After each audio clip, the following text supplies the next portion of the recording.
अस्सलाम वालेकुम। मैं हूं राना मरतूर। आप देख रहे हैं BTQ news TV YouTube channel. नाजरीन, आज की इस वीडियो में हम डिस्कस करेंगे बैरियट टाउन कराची के अंदर बाइंग और सेलिंग का टाइम और इस दौरान की जाने वाली अमूमी गलतियां। इस टॉपिक में आपको मैं बताऊंगा कि बैरियट टाउन कराची के अंदर ख़रीदारी का और बेचने का क्या टाइम है और इस दौरान हम ख़रीदते वक्त और बेचते वक्त क्या क्या गलतियां करते हैं। इन गलतियों को हम समझने की कोशिश करेंगे।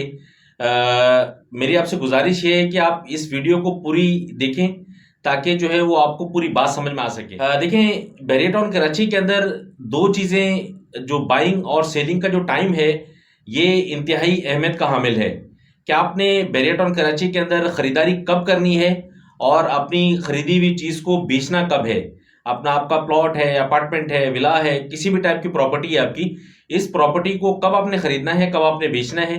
अभी जो मौजूदा सूरत हाल है, इस मौजूदा सूरत हाल में अभी हम देख रहे हैं बिल्ड प्रॉपर्टी खासी तेज़ी बिल्ड प्रॉपर्टी के अंदर नज़र आती है, जो अपार्टमेंट्स में भी है, विलास में भी है, हाइट्स में भी है। बैरिया की जितनी भी तकरीबन सिर्फ कायद विला और इकबाल विला को छोड़कर या सेंट्रल पार्क अपार्टमेंट्स की बात मैं इस वजह से नहीं करता कि सेंट्रल पार्क अपार्टमेंट अभी इनिशियल प्राइजेस के अंदर है और तकरीबन मार्केट में ना होने के बराबर है, तो इस वजह से मैं अपनी वीडियोस में सेंट्रल पार्क का जिक्र नहीं करता। अभी जो बिल्ड प्रॉपर्टी की हम बात कर रहे हैं, बिल्ड प्रॉपर्टी में कायद विला है, इकबाल विला है, इनको छोड़कर या फिर पैराडाइज विला है, इनको छोड़कर बाकी तकरीबन में एक ज़बरदस्त तेज़ी जो है वो आप देख रहे हैं तकरीबन 2 से 3 महीने के अंदर। ये जो तेज़ी है, इस तेज़ी में सवाल ये पैदा होता है कि हमने ख़रीदना है या बेचना है। देखें, इसका सिंपल सा फार्मूला ये है कि जैसे मैंने आपसे कहा कि बैरियट टाउन कराची की जो एज है उसको मैं 3 हिस्सों में डिवाइड करता हूँ। पहला हिस्सा जो हमने गुजार दिया, दूसरा हिस्सा अभी जो मौजूदा चल रहा है, तीसरा हिस्सा है जब पॉपुलेशन इसकी आ जानी है तब। वो तकरीबन मेरे हिसाब से तकरीबन को 5 साल के बाद वो तीसरा फेज़ स्टार्ट होने में एक ज़ाती का अंदाज़ा हो सकता है पहले भी हो जाए। 5 साल के बाद जाके इसने उस फेज़ ने स्टार्ट होना है जो तीसरा फेज़ है इसका, उसका भी टाइम ड्यूरेशन लंबा होगा और उसमें जो मामला थे वो बिल्कुल डिफरेंट किस्म के होंगे। जो अभी सूरत हाल है इससे बिल्कुल डिफरेंट हम सूरत हाल देखेंगे फेज़ 3 में जाके। तो अभी जो मौजूदा सूरत हाल है, इस सूरत हाल के अंदर अभी जो हम बिल्ड प्रॉपर्टी के अंदर जो तेजी रेट्स में बाइंग की भी हमारी जो बिल्ड प्रॉपर्टी है, हमें अगर नुकसान नहीं दे रही तो फ़ायदा भी हमें नहीं देगी। देखें, जैसे मैंने आपसे कहा कि जो उसका तीसरा फेज आना है जब पॉपुलेशन बहुत ज़्यादा हो जानी है, उसके बाद के जो रेट्स मैं समझता हूँ बिल्ड प्रॉपर्टी में ख़ास तौर पर अपार्टमेंट्स का जो मेरे एक ज़ाती जो मेरा तज्जिया है उसके मुताबिक जो इसकी जो पीक है ना अपार्टमेंट्स की, जो हाईएस्ट इसके रेट आने हैं अपार्टमेंट के, वो तकरीबन जो है वो 80 लाख रुपए के आएंगे, 75 से 80 लाख रुपए के अपार्टमेंट्स में। इसी तरह फिर अगर हम बात कर ले हैं विलास की, तो विलास में P10 की विला जो बहुत ज़्यादा तेज़ है इस टाइम, मैं समझता हूँ यहाँ का जो रेट आ रहा है तकरीबन को 1.5 करोड़ से 2.25 करोड़ के दरम्यान का रेट आएगा। तीसरे फेज में 3 के अंदर पहुंचेंगे तो उस टाइम पर आपकी जो विला की कीमत है वो तकरीबन 2.25 करोड़ की होगी। तो 2.25 करोड़ की कीमत जब होगी तो हमने इसकी बाइंग कितने की हुई है, ये भी एक सवालिया निशान है। इसी तरह अपार्टमेंट्स हैं, अपार्टमेंट्स की जो कीमत मैंने आपको बताया तकरीबन 75 से 80 लाख रुपए के दरम्यान की होनी है। इस टाइम जो अपार्टमेंट्स की कीमत है वो तकरीबन कोई समझ लें कि 65 से 70 लाख के दरम्यान में एक अपार्टमेंट जिसकी कीमत 80 लाख रुपए की होगी, वो तकरीबन आपको 65 से 70 का मिल रहा है इस टाइम मौजूदा मार्केट के अंदर। इन रेट्स में अगर हमने बाइंग की तो बाइंग की भी हमारी जो प्रोडक्ट है वो हमें क्या बेनिफिट देगी, ये भी एक सवालिया निशान है। देखिए, बात यह है कि बैरिया के अंदर रहते हुए 5-10 लाख रुपए कमाना कोई मायना नहीं रखता मेरे हिसाब से। उसकी वजह है कि बैरिया टाउन की वाहिद एक ऐसी मार्केट है प्रॉपर्टी के हिसाब से कि जिसके अंदर रेट्स का फ्लक्चुएशन बहुत ज़्यादा आता है और बहुत जल्दी अप्स एंड डाउन आ रहे होते हैं मार्केट के अंदर। नॉर्मली हम अगर हम जो है वो अदर के साथ, अदर प्रॉपर्टीज़ के साथ या अदर मार्केट के साथ, जिस तरह इन सिटी की अगर हम बात कर लें या अगर हम DHA सिटी की बात कर लें या DHA की बात कर लें या स्कीम 33 या गुलशन इकबाल या नाज़िमाबाद या मुख्तलिफ एरियाज़ की अगर हम बात कर लें, तो इन एरियाज़ के अंदर जो जंप्स हैं वो स्लोली आते हैं और तादीर रहते हैं। मतलब वहाँ का जो रेट है वो स्लोली अप होता है और तादीर रहता है, देर तक रहता है वो। मतलब ऐसा नहीं है कि वहाँ पे आपकी 4 करोड़ की जो प्रॉपर्टी वो 3 करोड़ की हो गई या फिर जो है वो फौरी आपने 4 करोड़ की जो ली वो 6 करोड़ की, ऐसा नहीं है। वो स्लोली ऊपर जा रहा होता है। 4 करोड़ वाली जो चीज़ आपको लॉस नहीं देती, वो आपको प्रॉफिट ही करके दे रही होती है। तो इसी तरह तकरीबन सबके अंदर है, लेकिन बहरिया में ऐसी सूरत बिल्कुल डिफरेंट है इससे। बहरिया की जो सूरत है वो मुख्तलिफ इस वजह से है कि बहरिया की मार्केट जो अप्स एंड डाउन है बहरिया की मार्केट के, जिस तरह अभी हम बिल्ड प्रॉपर्टी जो भी खरीद रहे हैं, ये बिल्ड प्रॉपर्टी मेरे हिसाब से आने वाले दिनों में आप तमाम लोगों को लॉस देगी। तो इस बात को सिर्फ हमने समझना है कि हमने अभी जो करना है, अभी जो खरीदारी का जो टाइम है वो, और अभी जो सेलिंग का टाइम है वो, इस टाइम बिल्ड प्रॉपर्टी बेचने का टाइम है। बिल्ड प्रॉपर्टी जो भी है, खासतौर पर अपार्टमेंट्स, ये प्रेसेंट 19 वाले हो गए, बैरिया हाइट्स, इसके अलावा P10 के विलास, P11 के विलास, P31 के विलास, ये बेचने का बेहतरीन टाइम है मेरे हिसाब से। अगर आप इन रेट्स में आप इसको बेच देते हैं जो रेट अभी मौजूदा मार्केट में चल रहे हैं, तो डाउन मार्केट के अंदर यहाँ से आपको तकरीबन 10 से 15 लाख रुपए आप यहाँ से कवर कर सकते हैं अपने दोबारा से अपार्टमेंट्स में। इसी तरह विलास में तकरीबन आपको 20 से 25 लाख रुपए आप कवर कर सकते हैं दोबारा से। जैसे मार्केट डाउन होनी है, ऐसा नहीं कि मार्केट इसी तरह रहनी है। ये जो मार्केट का हाइप है, ये भी इसकी भी खास एक वजह है जो मैं आपको वीडियो में नहीं बता सकता कि इसकी वजह क्यों है। तो देखिए, ये जो सूरत हाल है, इस सूरत हाल से हम अगर फायदा उठाते हैं तो ये सेलिंग का बेहतरीन टाइम। अभी जो बहरिया टाउन में खरीदारी का जो टाइम है वो प्लॉट्स के अंदर है। अगर आपकी जो इन्वेस्टमेंट है वो प्लॉट्स के अंदर है, आप अगर P1 से आप स्टार्ट हो जाएं और P33 तक अगर हम जाते हैं, या P34 भी शामिल इसके अंदर करते हैं हम, तो ये जो टाइम है ये खरीदारी का इंतहाई बेहतरीन टाइम है प्लॉट्स में। आज के टाइम की जो खरीदारी हमारी की हुई है प्लॉट्स की, वो हमें फेज 3 के अंदर बहुत ज़्यादा बेनिफिट देने वाली है। वैसे तो फेज 3 के हवाले से, बहरिया की एज के हवाले से एक अलग सी वीडियो, एक लंबा टॉपिक है जिस पर डिस्कस करना बनता है, और इंशाल्लाह मैं करीब उस पर करने भी वाला हूँ।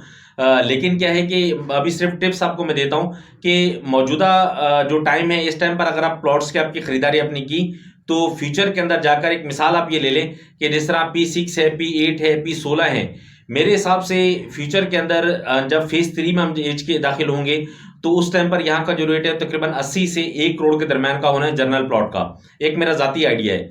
तो उस टाइम पर आज की जो खरीदारी है हमारी, जिस तरह P6 में आपको तकरीबन 60 लाख रुपए का प्लॉट मिलता है, P8 में आपको तकरीबन 60 लाख रुपए का प्लॉट मिलता है, ये जो प्लॉट है फ्यूचर में जाकर आपका तकरीबन 85 से 90 लाख रुपए का बिकता है। ये जो खरीदारी इन रेट्स में अगर हम करते हैं, तो इन रेट्स की हमारी जो खरीदारी है वो हमें फ्यूचर में एक अच्छा बेनिफिट हमें देने वाली है जब हम फेज 3 में दाखिल होते हैं।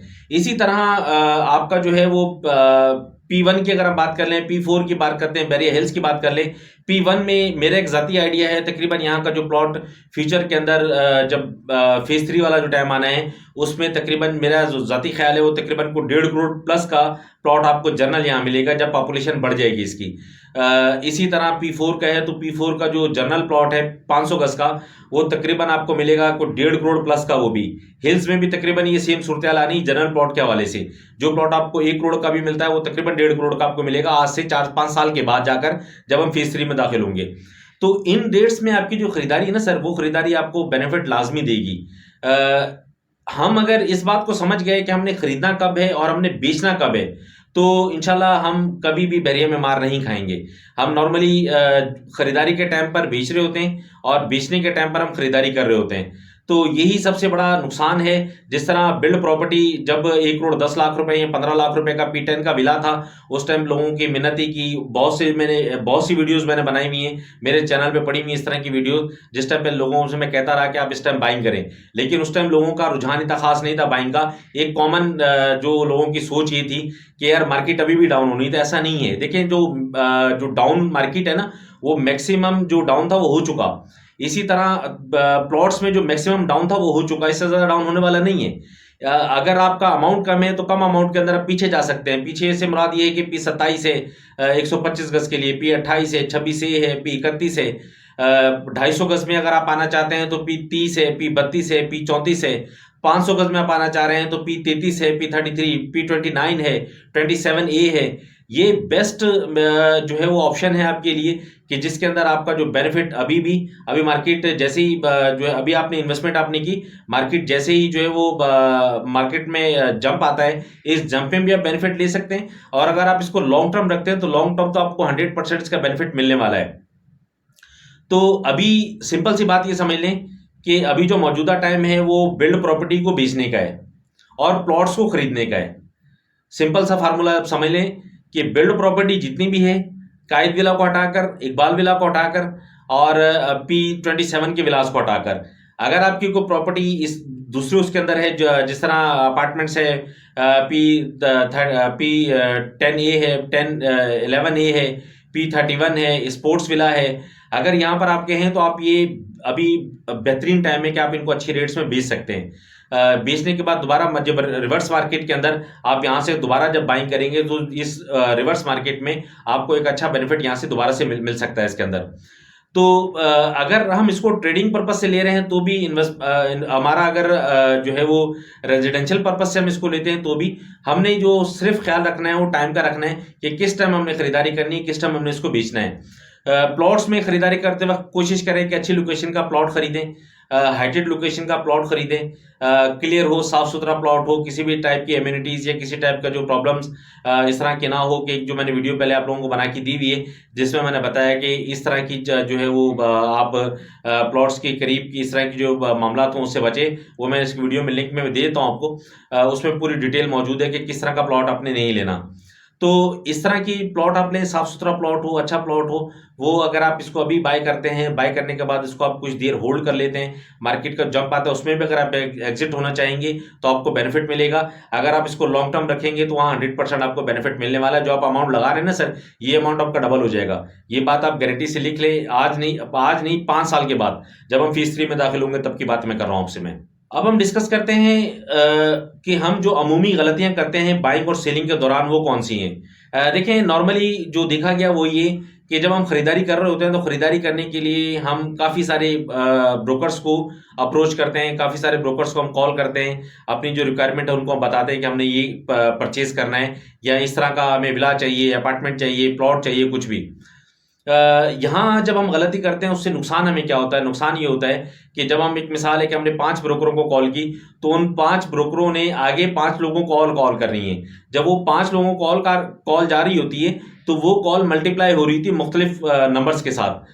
तो जब हम 5 को कॉल करते हैं तो इट्स मीन हमने 50 लोगों को कॉल की। जब 50 लोग एक ही प्रोडक्ट को रिक्वायरमेंट करना शुरू कर देंगे मुख्तलिफ ग्रुप्स में, फेसबुक पर, कॉल्स पर, मुख्तलिफ तरीकों से जब एक ही चीज़ की रिक्वायरमेंट कर रहे होंगे, विला की हो या प्लॉट की हो या अपार्टमेंट की हो, किसी भी तरह की रिक्वायरमेंट है, जब वो कर रहे होते हैं तो उसका जो रेट, फॉर एग्जांपल एक मिसाल ले लें कि विला का जो रेट है वो तकरीबन 1 करोड़ का है। जब हम ज़्यादा कॉल्स करेंगे, हमारी जो कॉल हमने 5 लोगों की वो 50 पर जब कन्वर्ट होगी तो उस पर जो है वो उस टाइम जो उसका रेट आना है वो तकरीबन 1.10 का आ जाना है। उसकी वजह ये है कि जो सेलर है, सेलर एक है। हम जब सेलर को, मुख्तलिफ जो लोग हैं जब सेलर के साथ अप्रोच कर रहे होते हैं कि सर आपका ये प्लॉट, इसकी ये ऑफर आ रही है, उस टाइम सेलर भी जो है ना वो होल्डिंग पोजीशन में आ जाता है कि नहीं जी मार्केट अभी तेज हो रही है मेरे विला की या मेरे अपार्टमेंट की, अभी जो प्राइसेस ज़्यादा होने वाली हैं, तो इस वजह से सेलर भी होल्डिंग में चल जाता है।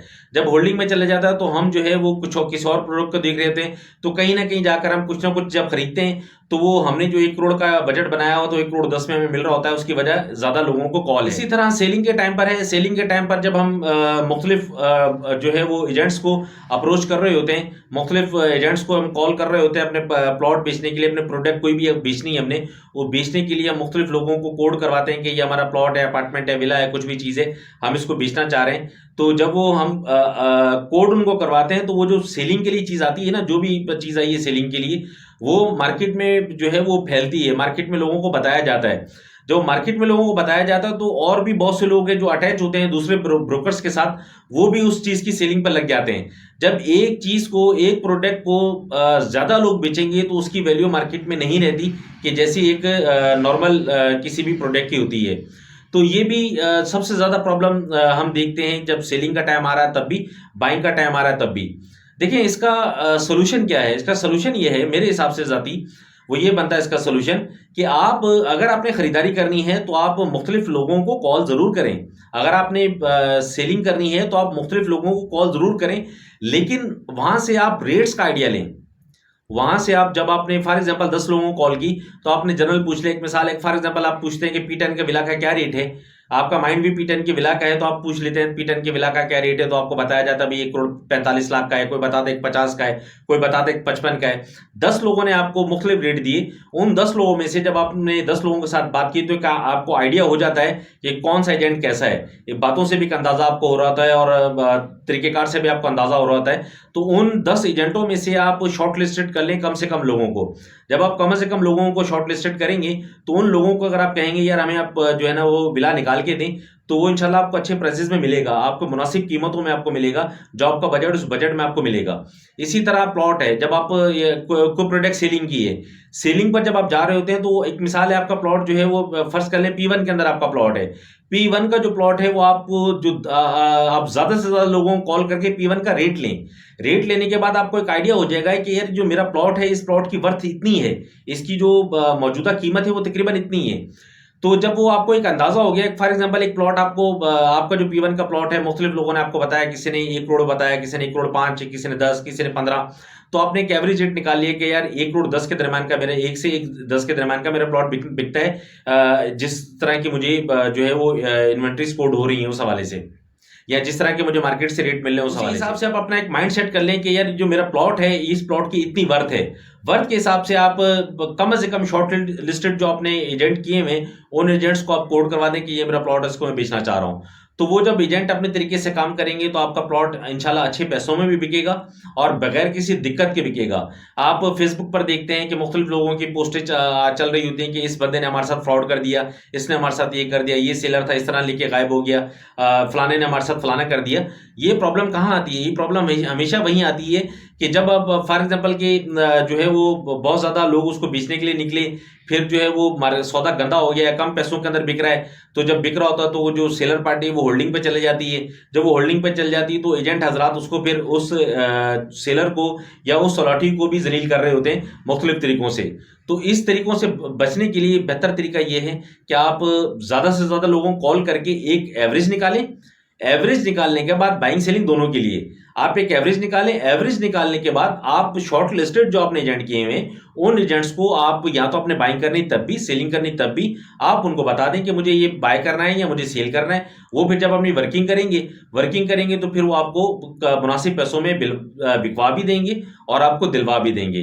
तो ये जो गलती हम करते हैं, इस गलती से अगर हम छुटकारा पा लेते हैं तो उम्मीद है कि इंशाल्लाह हमारा जो लॉस हो रहा होता है उस लॉस से भी हम बच जाते हैं। तो उम्मीद है कि आपको बात मेरी समझ में आ चुकी होगी। अगर कोई क्यूरी है आपकी तो आप मुझे वीडियो के कमेंट सेक्शन में आप मुझे कमेंट कर दें। नेक्स्ट वीडियो तक के लिए आप मुझे इजाज़त दें। फ़ी अमानिल्लाह, अल्लाह हाफ़िज़।